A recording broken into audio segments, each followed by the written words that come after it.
বন্ধ করবো লাগে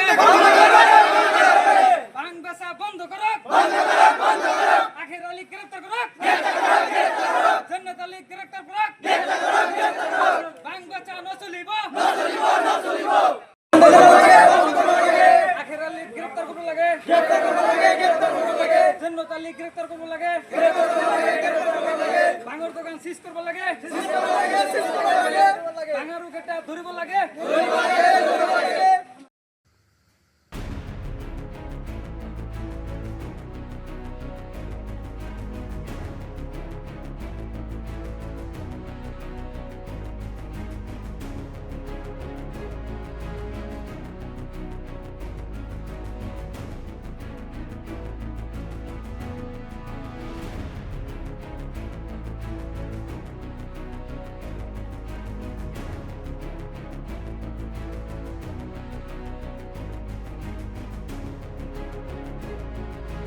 ভাঙর ব্যবসাটো বহুদিন ধরে চলি আছে, এইটো আমি গম পাওঁ।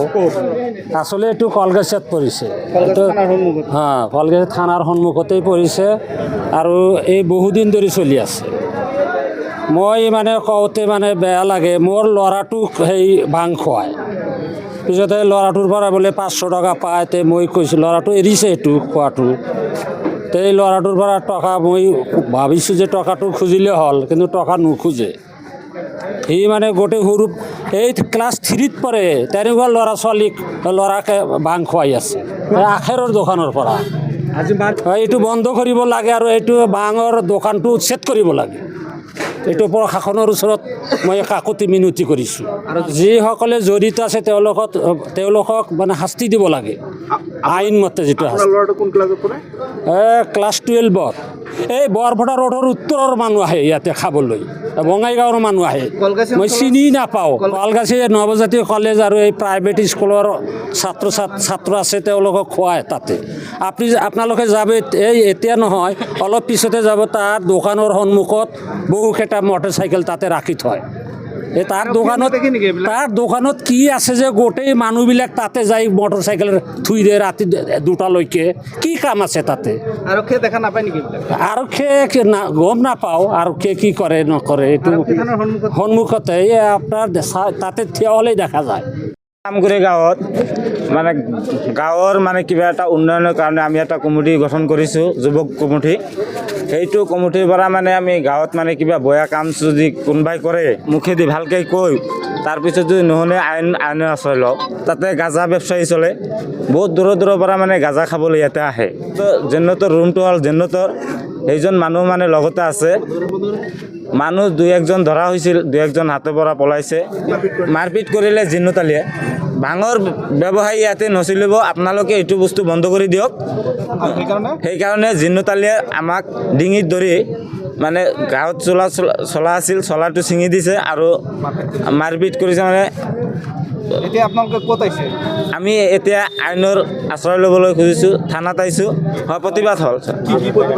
প্ৰতিবাদ হ'ল ভাঙৰ ব্যৱসায়ী নচলিব ইয়াতে, আৰু আমাৰ থানাত ইজাহাৰ দিম বুলি ভাবিছোঁ। সেইকাৰণে গোটেইকেইটা আহিছোঁ। পুলিচক এইটো আমাৰ অনুৰোধ, পুলিচে এইটো বস্তু বন্ধ কৰিব লাগে, গ্ৰেপ্তাৰ কৰিব লাগে। জিন্নতালী আৰু আখেৰ আলী দুটাই মানে শ্বেয়াৰে বিজনেছ কৰে। কলগাছিয়া থানাৰ পৰা 500 মিটাৰ হ'ল মানুহ থানাৰ সন্মুখতে হয় ছাৰ। ভাঙৰ বেহা চলে। আৰু ইতিমধ্যে আমাৰ আমগুৰি গাঁৱৰ যিখিনি যুৱক আছে তেওঁলোকে এটা মানে অভিযোগ দাখিল কৰিছে যে তাতে ভাঙৰ বেহা চলে, আৰু এই যুৱকখিনিয়ে এটা উদ্যোগ লৈ সেই ভাং খোৱা বন্ধ হ'ব লাগে। তাৰে মানে কথাটো ক'বলৈ যাওঁতে আমিনুল ইছলামক জীৰ্ণতালিয়ে ব্যৱহাৰ কৰিছে। মই এইমাত্ৰ আহি খবৰটো পালোঁ। কিন্তু মোৰ কথা হ'ল যে এই ভাঙৰ বেহা য'তেই নহওক কিয় এইটো বন্ধ হ'ব লাগে, কাৰণ এই ভাং, ড্ৰাগছ, মদ এইবিলাকে যুৱ সমাজ ধ্বংসৰ মুখলৈ লৈ গৈ আছে। গতিকে যিকোনো ঠাইত এই ভাং, জুৱা, মদ, ড্ৰাগছ এইবোৰ নচলক কিয় সেইটো অতি সোনকালে প্ৰশাসনে বন্ধ কৰিব লাগে। আৰু আমি অসমৰ মুখ্যমন্ত্ৰী ডাঙৰীয়াক অনুৰোধ জনাইছোঁ যাতে আমাৰ এই মাইনৰিটি এৰিয়াখিনিত এইধৰণে ড্ৰাগছ, মদ, ভাং এইবিলাক যাতে মানে প্ৰচলন নহয়, এই পদক্ষেপ অতি সোনকালে মুখ্যমন্ত্ৰী ডাঙৰীয়াই প্ৰশাসনৰ হতুৱাই ল'ব লাগে। যুৱ সমাজক যাতে এটা সুন্দৰ ভৱিষ্যত লৈ আগুৱাই যোৱাৰ কাৰণে সুবিধা কৰি দিয়ে, এইটো মোৰ অনুৰোধ। যিকোনো খবৰৰ বাবে যোগাযোগ কৰক 7099017330 লগতে 7099017110 নম্বৰত।